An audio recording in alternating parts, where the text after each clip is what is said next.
Prudent Money with Bob Brooks is sponsored by the Prudent Money Foundation on 91.3. Well, today, 7 gray swans, trends that threaten our financial future. Stay tuned for Prudent Money.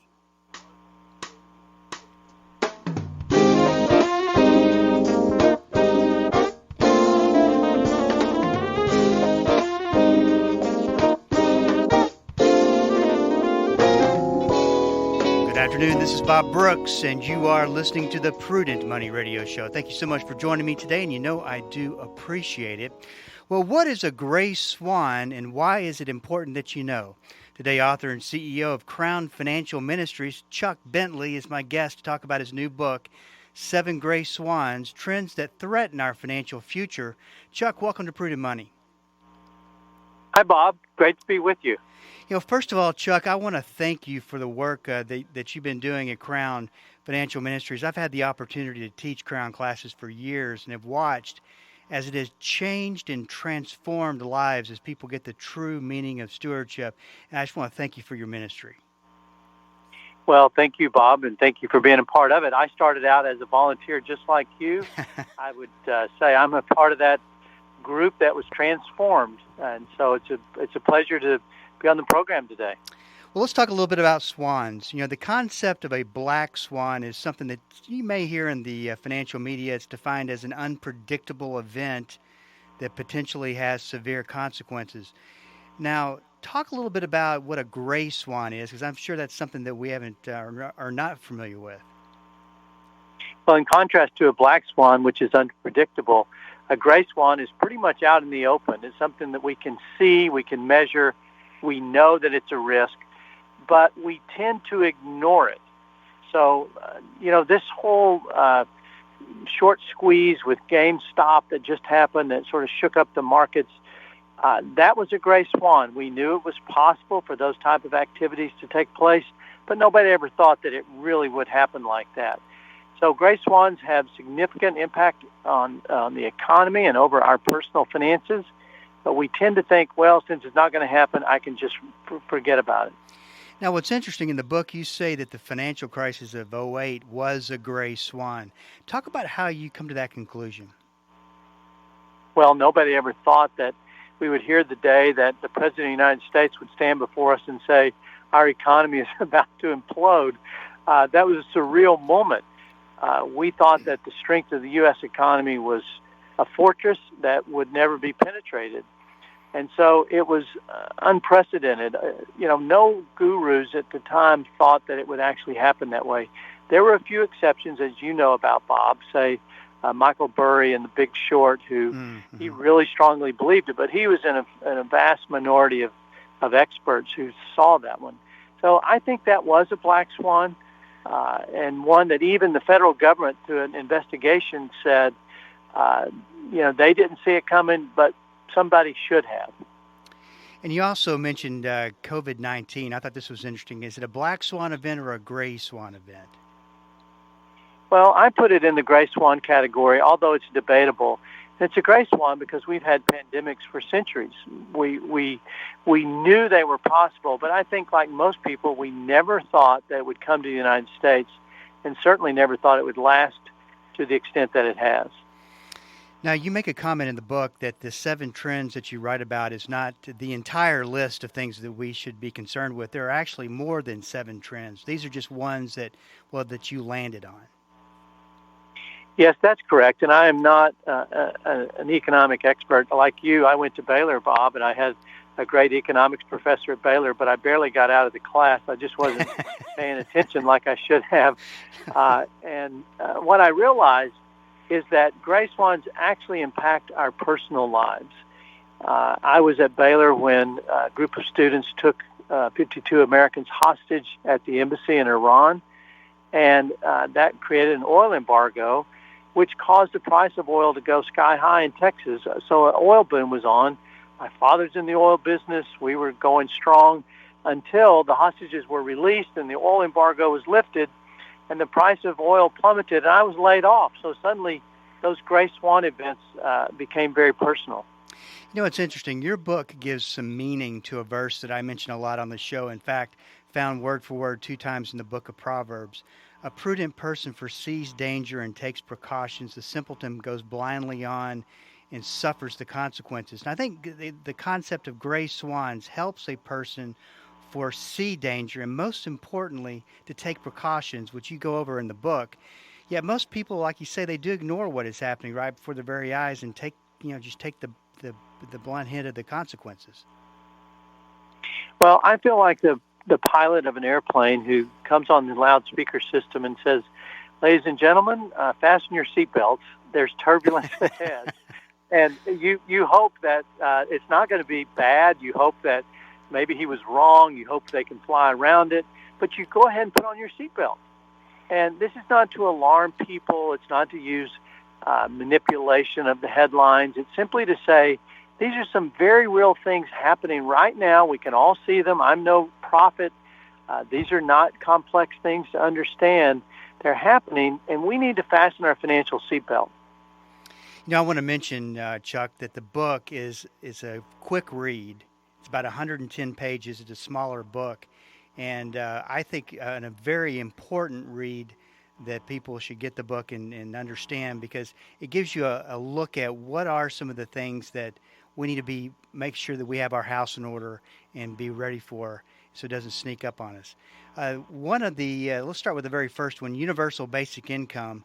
Now, this is something that I can definitely see coming, because if you consider the over 70 million people who've been laid off and applied for unemployment benefits over the past year, it's kind of a stealth unemployment problem, because the government's been continuing to pay out unemployment benefits, but this isn't going to go away real soon, and some program has to help the masses.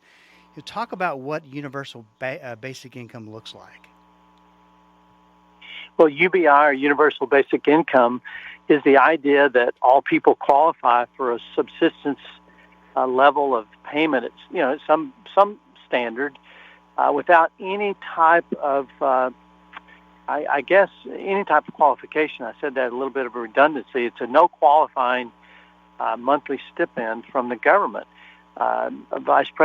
Presidential candidate Andrew Yang placed his entire platform in this idea that if he were elected, everyone would receive a patriot dividend of $1,000 a month. So it's supplementing income. The motivation for it is to bring about equality and to help ride out the bumps in the ups and downs of an economy. And look, in the book I write about, Bob, that it's actually appealing to many, many people. And so they have to ask, why in the world would you be against it? Well, for number one, we have to have a way to pay for it. The analogy I used is, it's like declaring that we're all lottery winners, but we didn't have to buy a lottery ticket. So there's no money coming in for the money that's going out. So the math just doesn't work. Secondly, I think it removes the dignity of work. One of the greatest joys in our life is an earned achievement. They say generosity and earned achievement are the two biggest sources of joy for any person.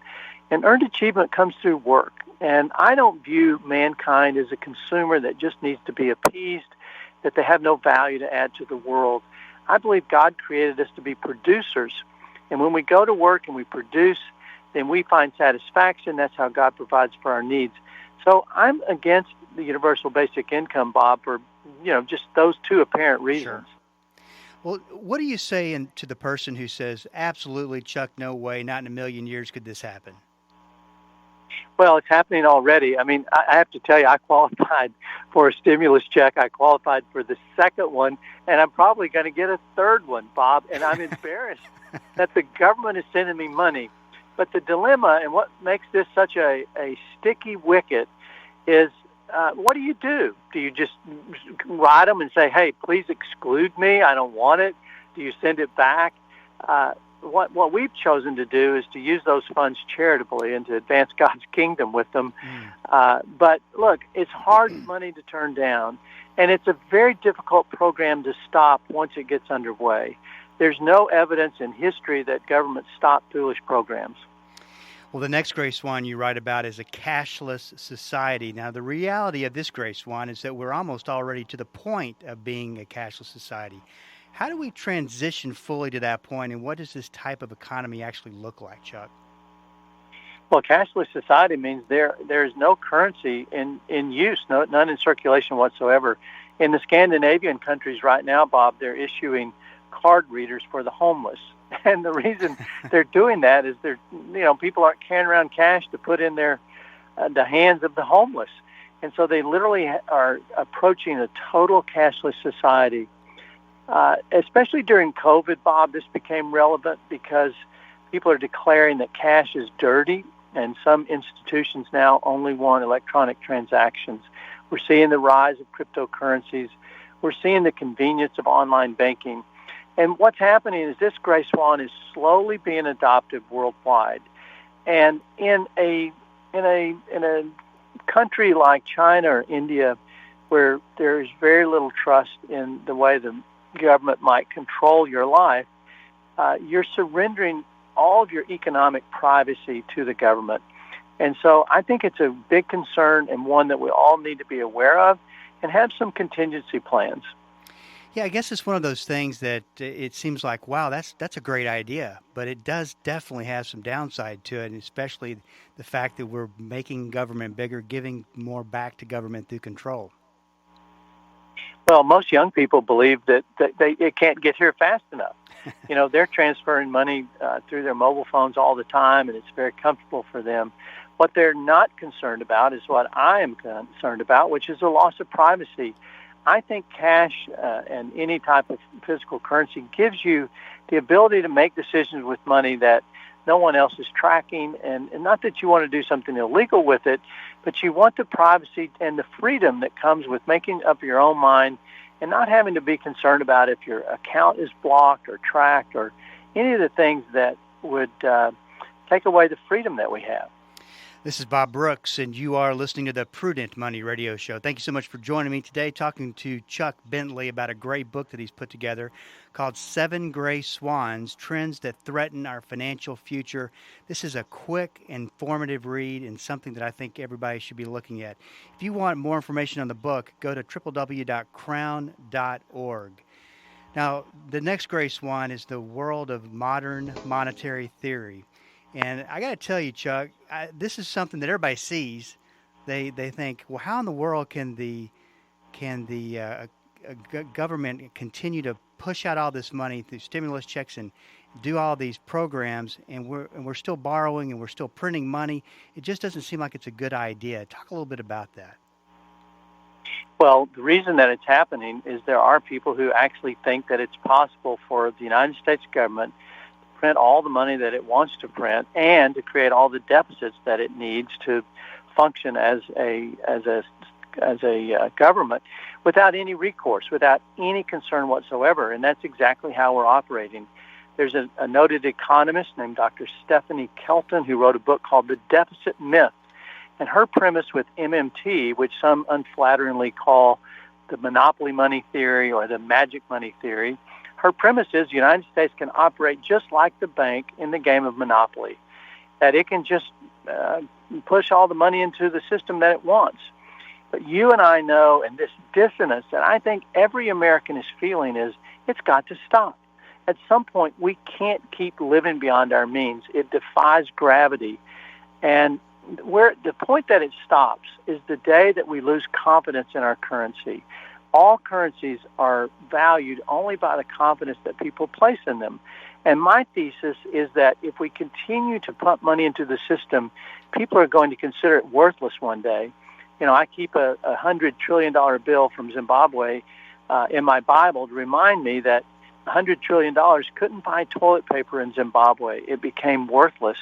And we're on that kind of trajectory right now. But isn't it interesting, though, that we could still be in this situation, 10, 15, 20 years from now with no consequences? It's possible that it's going to continue that way. They've done it that way in Japan. One of the differences between the American economy and the Japanese economy is that the Japanese have a very high personal savings rate. And so they're prepared for some of the shocks that have occurred in their system. In America, in contrast, we have a very low personal savings rate. And so we're not nearly as prepared for the devaluation of our currency as happened in Japan. But it could go on for a long time. And look, I do not think we're going to go through a currency collapse. I think we're going to go through probably my best guess, Bob, is hyperinflation, or at least very, very high levels of inflation. And I think that there's justification for that from some deep economic thinkers that are much smarter than me. Let's talk about the next Gray Swan, American Democratic Socialism. I mean, everything changed in November. And, interesting enough, I think, get your thoughts on this, we're already practicing socialism in so many aspects of the economy, and people just don't realize it. Talk a little bit about the dangers of socialism. Well, Bob, I've traveled the world and seen socialism in action.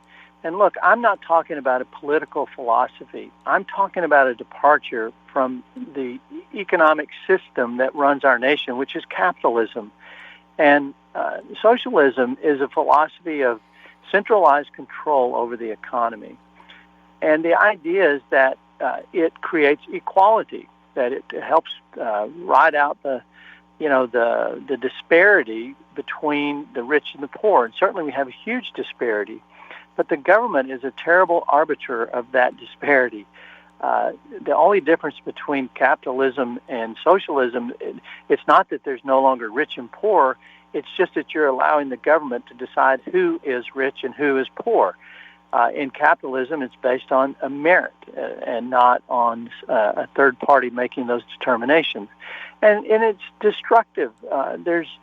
There's just example after example of a socialistic philosophy that sounds so good and so charitable and so kind and compassionate being adopted and then bringing about not equality of incomes, but equality of misery.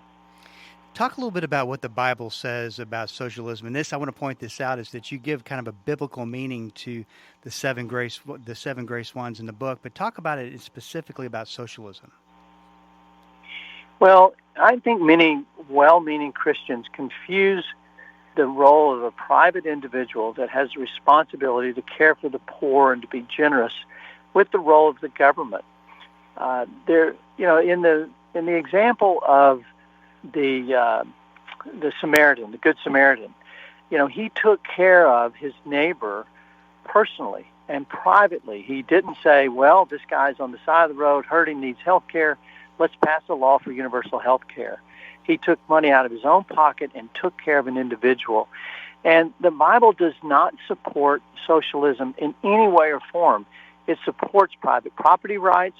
In fact, the 10th commandment tells us not to covet what your neighbor has. And I believe that commandment was given so that we would get our eyes off of looking at what somebody else has and just be content with what God has entrusted to us. And in a sense, socialism is legalizing coveting. Very interesting. So let's talk a little bit about the socialistic movement, I guess you'd say. And, I've always looked at with Biden being in the White House as kind of socialism light. Do you think that we could really move down that spectrum to where we're looking at some of these progressive ideas being adopted? Oh, I think there's no doubt about it, Bob. The idea's been around for a long time, and it's being taught in our educational systems as something that's good. I like to tell young people that Robin Hood is a fairy tale. The idea of taking from the rich and distributing to the poor, it was based on a fairy tale, and in reality it does not work. But unfortunately, you're seeing all the surveys indicate that young people think that it's a good idea, and people like me sound like we are selfish and we lack compassion. But the truth for me is I believe capitalism provides a much better solution for the poor in the long term, for them to benefit. And it also has to be accompanied with the private convictions that come from God's Word that we as individuals are to have the responsibility to close the wealth gap and to help others succeed by what we teach them about managing resources, and if they're unable to work, how we treat them charitably. You also talk about the Gray Swans, social scoring and biometric ID. And I got to tell you, Chuck, now you completely got outside of my wheelhouse. Talk about what this is and what this entails, because I really haven't thought a whole lot about it. Well, Bob, I've traveled throughout the world, and in China right now, they've implemented a program called social scoring, and they use your biometric ID, which is either your facial recognition software or your iris and your fingerprint combined, also being used in India. And so you have to have a biometric ID to get a tax refund. If you're on a welfare program by the government, you have to have one. And now you have to have one to have access to buildings or to get on an airplane. And what they've done in those countries is they've combined the social score with the credit score. So, for instance, if you post something negative online about the government, your social score goes down, and so does your credit score. And ultimately, even if you have dogs that are barking loud late at night and your neighbor reports you, your social score goes down. And ultimately, they will deny you access to buildings, access to flights, even access to your own bank accounts. Right now in China, if you want to get money out of an ATM machine, you have to stand in front of the camera and they look at your face and they determine whether or not they're going to open the machine or not. And it's up to them. And so we think, well, that is some crazy, far-fetched idea. It would never happen here. But it's already beginning to happen in the private sector. For instance, if I ride an Uber, I rate the driver, but the driver rates me. And if I get a low enough score and they don't like me, ultimately they can shut me out of their system completely, no questions asked. The same with VRBO, the same with Twitter. All these platforms are now developing the attitude that if they don't want you, they're going to shut you out. And ultimately, I believe social scoring is going to come to this country. We only have about a minute left, but I want you to comment on this. You give a lot of practical advice at the end of the book, and I want to get your views on stewardship. I mean, how important are the principles of stewardship when it comes to these gray swans? After all, being in relationship with Christ is the safest place we can be.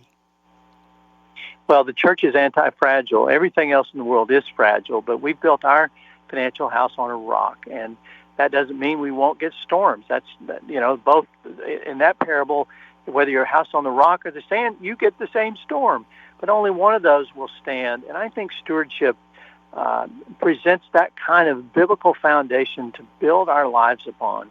The Bible teaches us how to make money, how to manage it, how to use it wisely, how to lay up for ourselves treasures in heaven, and how not to fear whatever may come in our life, how to actually be able to face these problems without any type of concern, because God is our provider and he will always be faithful.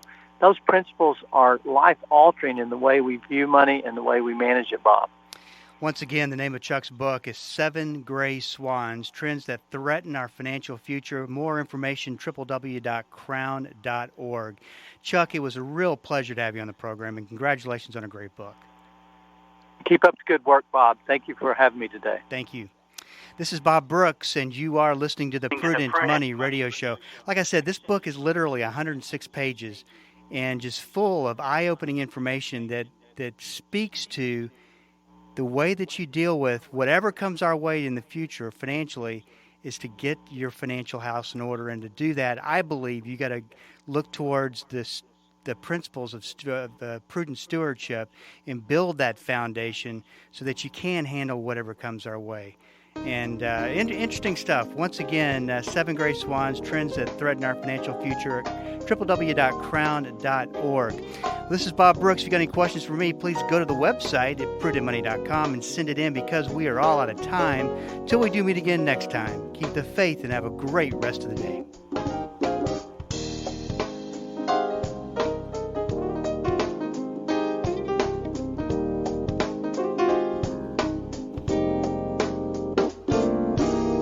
That's all the time we have for today.